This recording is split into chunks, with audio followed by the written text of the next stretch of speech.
Good day everyone. Our topic for today is all about experimental research. In our previous video, I already discussed about the different types of non-experimental research. So in this particular lesson, I'll be going to present to you the different experimental research.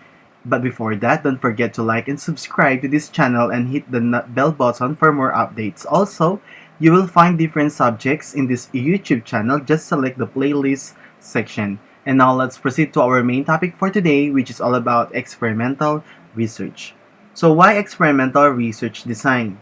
The best method, indeed the only fully compelling method of establishing causation, is to conduct a carefully designed experiment in which the effects of possible lurking variables are controlled.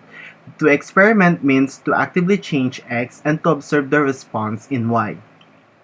Later on, I'll be going to discuss the difference between the meaning of this quotation. To experiment means to actively change X and to observe the response in Y. So let's first discuss the definition of experiment. Research method in which conditions are controlled so that one or more independent variables can be manipulated to test a hypothesis about a dependent variable. It allows evaluation of causal relationships among variables while all other variables are eliminating or controlled. So, in the experimental research, meron tayong mga dependent tsaka independent variables. Ang independent variables, ito yung maaaring strategy na gagamitin mo o yung something na pwede mo makontrol. While dependent variables, ito yung magiging findings mo o yung magiging effect niya after mo ginamit yung independent variables. Halimbawa, I'll be going to to use a strategy in this specific section. And then after using this strategy, I'll be going to give them a post-test to determine their academic achievement. So dun sa example na yon, ang strategy A is an independent variable, wherein ang academic achievement ng mga bata ay yung dependent variable kasi ito yung effect niya, ito yung result niya, no? After kung gamitin yung independent variable. Evaluation of causal relationships. So, makakakita ka rin dito ng relationship ng mga variable na kapag ginamit mo yung variable na ito or independent variable nito ay maaaring tumaas ang kanilang level of achievement, or kapag hindi, gumamit ka ng ibang independent variable ay maaaring mas mababa yung kanilang academic achievement. So, that is all about experimentation. So, dependent variable. It is a criterion by which the result of the experiment are judged. Variable that is expected to be dependent on the manipulation of the independent variable. While independent variables, any variable that can be manipulated, altered independently of any other variable, hypothesized to be causal influence. So, nasabi ko na yung difference in dependent and independent variable. Ang independent variable ay yung cause, at dependent variable ay yung magiging effect niya.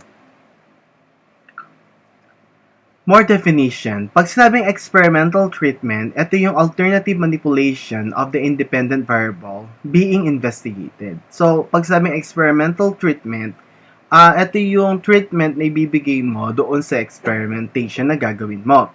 So, halimbawa, mayroon akong experimentation. Naglagay ako ng, halimbawa, meron akong isang halaman.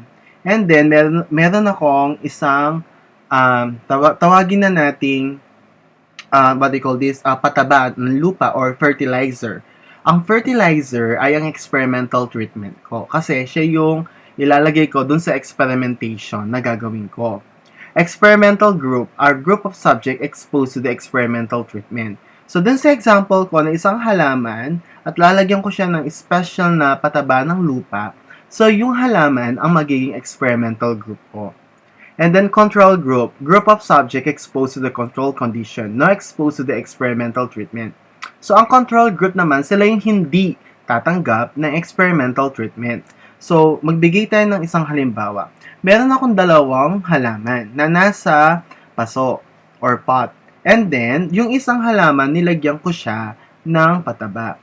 Yung isang halaman, wala akong ginawa. So yung isang halaman na wala akong ginawa, ang tawag doon ay control group. At yung halaman na may nilagay akong fertilizer, ang tawag doon ay experimental group. Ang fertilizer na nilagay ko ay experimental treatment. Test unit, entity whose response to experimental treatments are being observed or measured.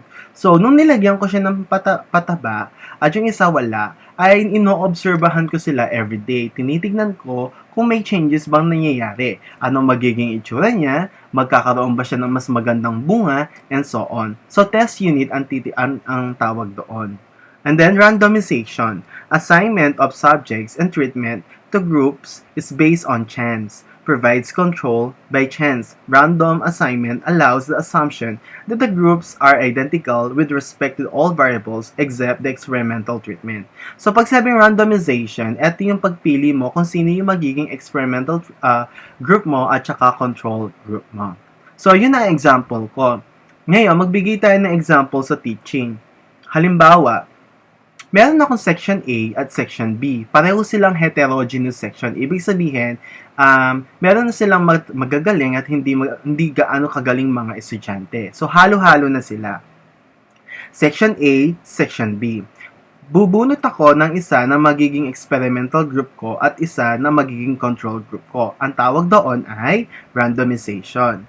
And then, si section A, siya yung bibigyan ko ng experimental treatment na halimbawa, strategy A.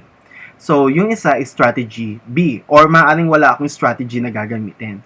So, yung mabibigyan ng strategy, ang tawag doon ay experimental group. Yung walang strategy ay yung control group.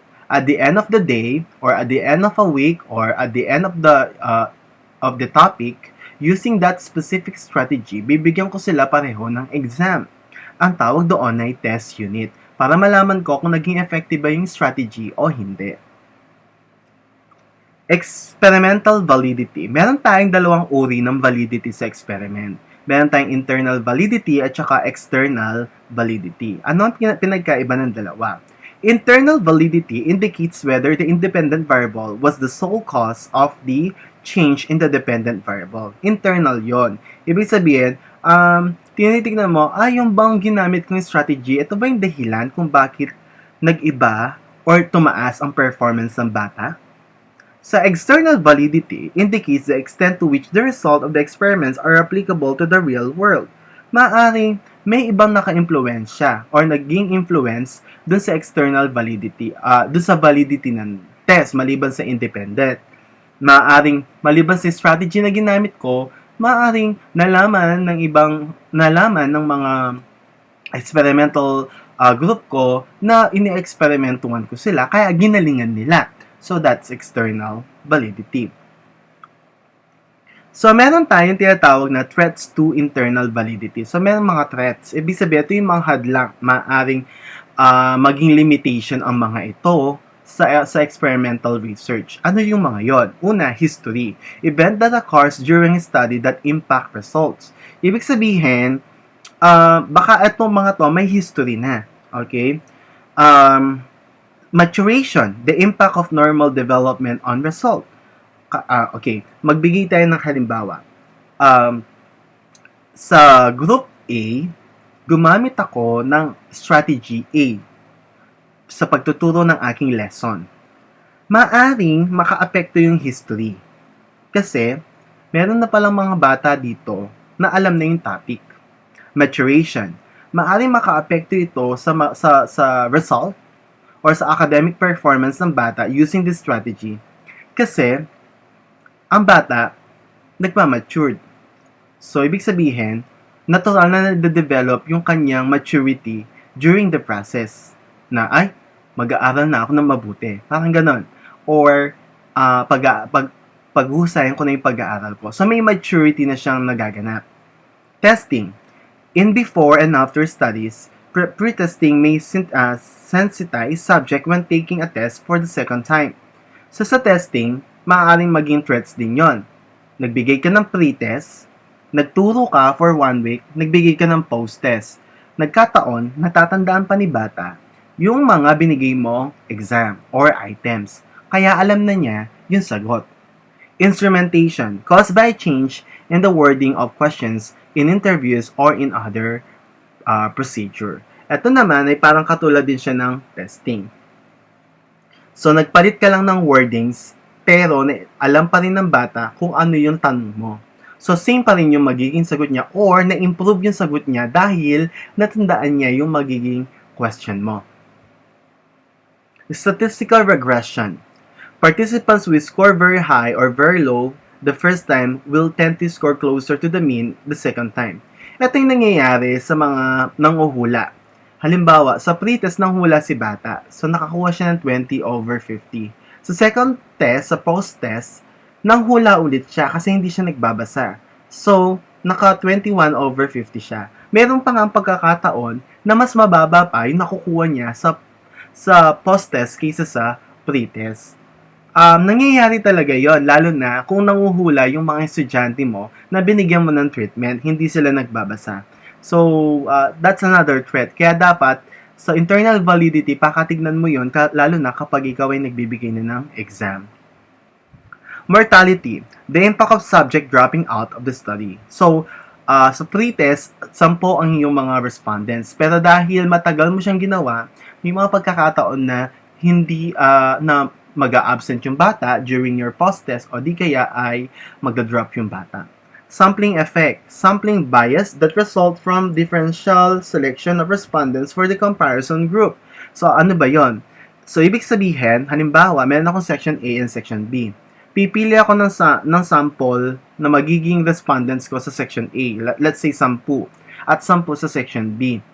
Ngayon, may pagkakataon na yung mapipili ko sa section A ay puro matatalino at hindi gaano katatalino sa section B.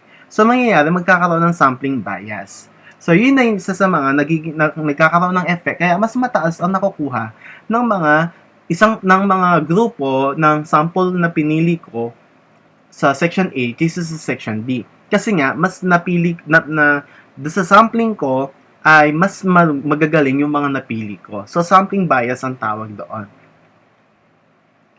Now, we're done with the threats to internal validity. How about the threats to external validity? Meron tayong tinatawag na pretest treatment interaction.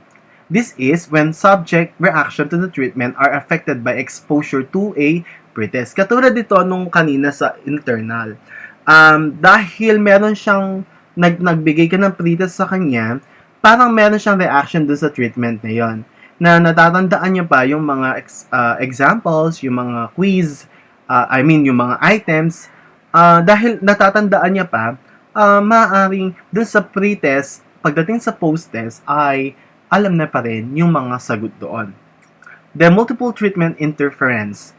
When subject receive multiple treatments, effect from the first treatment may make determining the impact of the second treatment difficulty. So, halimbawa, iba't iba yung treatment na ibibigay ko. Let's say, 3 treatments in 3 lessons. Maaring dun sa unang treatment pa lang ay naging effective na siya. So, sa second treatment ay maaring iba yung maging effect nito sa kanya. Okay? Maaring mahirapan siya kasi mas nadalian siya dun sa first treatment na binigay mo. Kaya nag-iba yung result. Experimenter effect. Refer to the researcher's influence on subject or how procedure are followed. So, ito naman, yung effect nito ay dahil ikaw mismo ang nagbibigay ng sa kanya, ng treatment o ng strategy.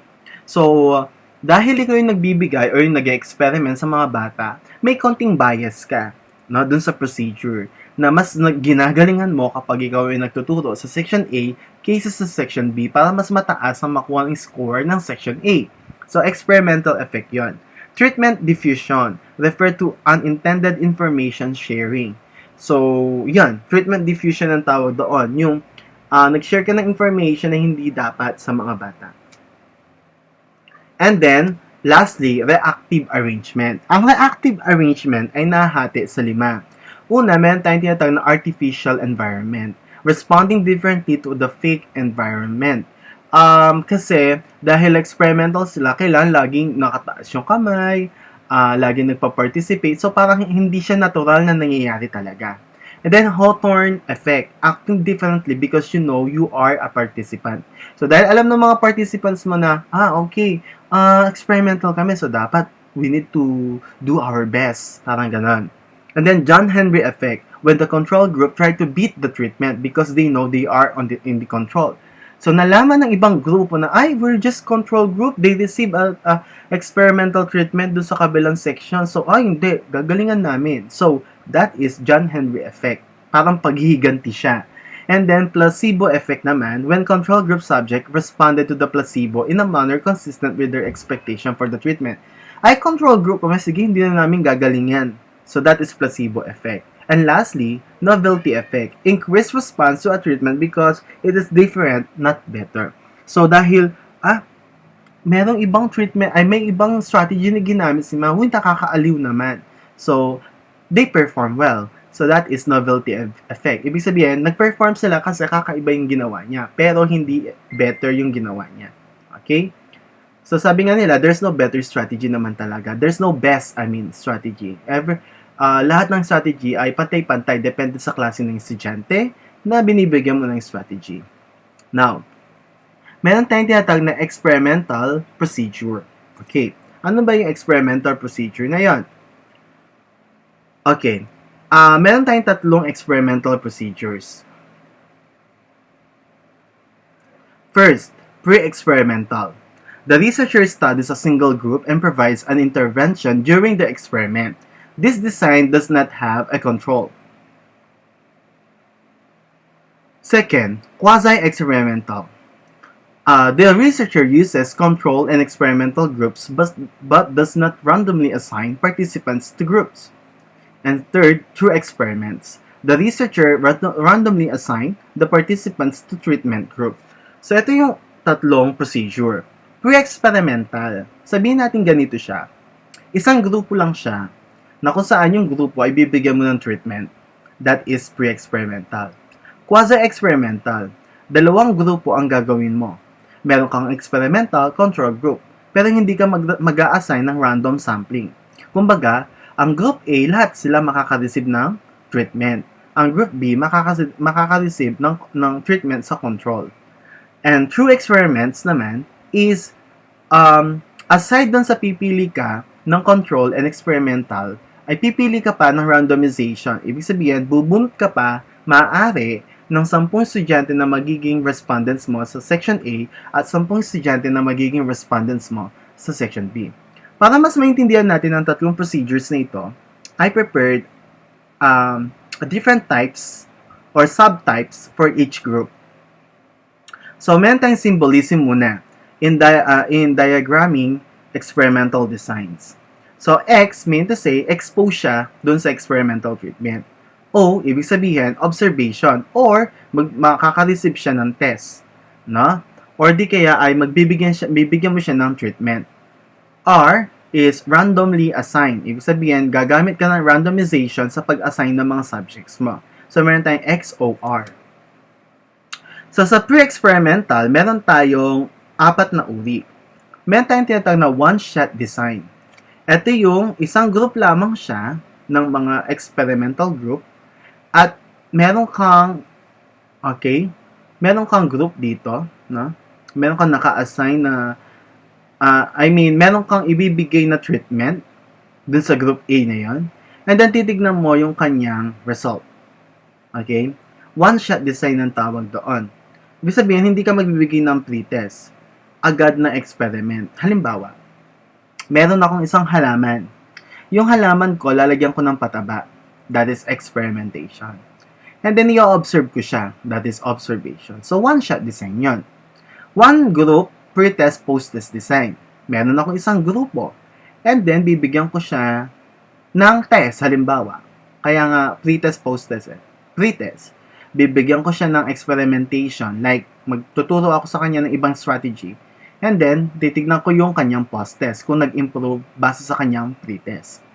Static group comparison or post-test only with non-equivalent group. Parang ito, dalawang grupo sila pero one-shot design.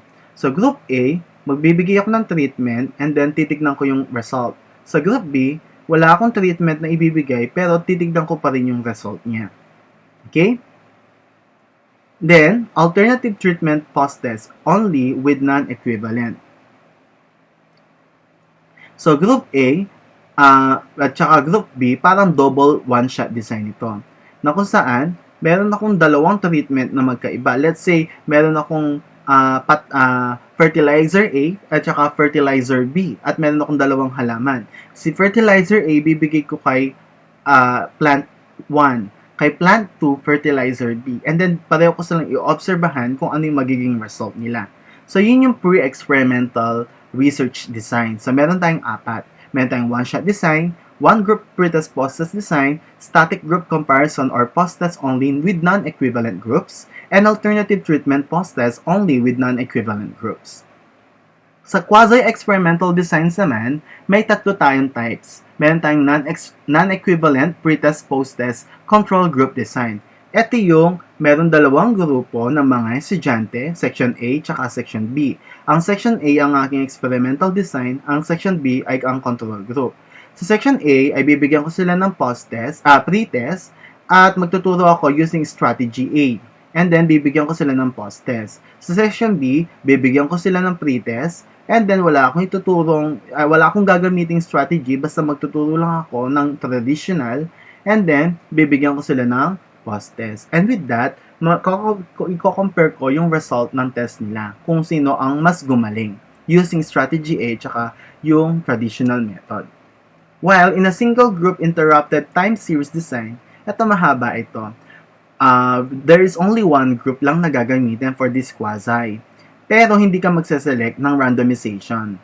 Halimbawa, yung section A, lahat yun, bibigyan mo ng treatment. So una, obserbahan mo muna yung mga bata, and then magtuturo ka, obserbahan mo ulit sila kung anong ginagawa nila, yung attitude nila, magtuturo ka ulit, and then doon mo palang bibigyan yung treatment.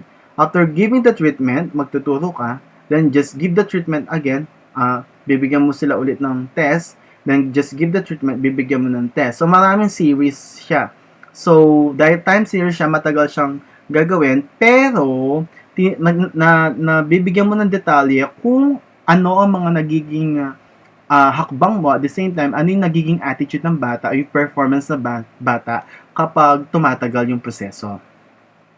Then, control group interrupted time series design. Ito naman ay gagamit ka ng 2 grupo na katulad din ng single group interrupted time series. Pero matagal ito. Matagal siyang gawin.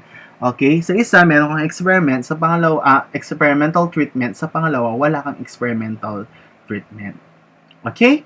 So, finally, meron tayong true experimental design. Sa true experimental designs, meron tayong pretest post-test control group design na kung saan meron kang 2 grupo na mga estudyante, group A and group B, at experimental group ang isa at control group ang isa. Pero, magkakaroon ka muna ng randomization or R. Ibig sabihin, pipili ka muna sa mga grupo na yon kung sino magiging respondents mo.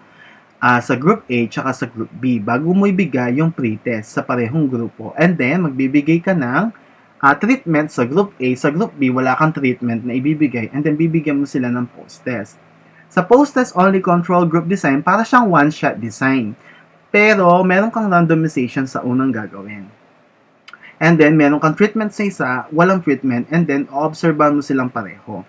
So, ganun ang true experimental research. Now, ang question ko is, kapag ba mga estudyante, ang mga respondents mo, anong specific ang experimental procedure ang gagamitin mo? Ang suggested is quasi kasi mga tao yan, they have feelings. At the same time, involved dapat lagi silang lahat. Hindi pwedeng pumili ka lang ng mangilang-ilang mga estudyanteng makaka-receive ng treatment mo. So, ang pinaka-suggested is quasi-experimental o di kaya ay pre-experimental research. Pero yung true experimental, hindi siya masyadong ginagamit talaga pagdating sa human. Usually, mga ano yan, mga experiment like mga gamot o kaya yung mga plants, yan. So hindi siya masyadong advisable sa human kasi ang kino-consider lagi natin kapag human yung mga participants natin is yung feelings nila. Okay? So with that, thank you very much for listening and don't forget to subscribe to this channel and good day.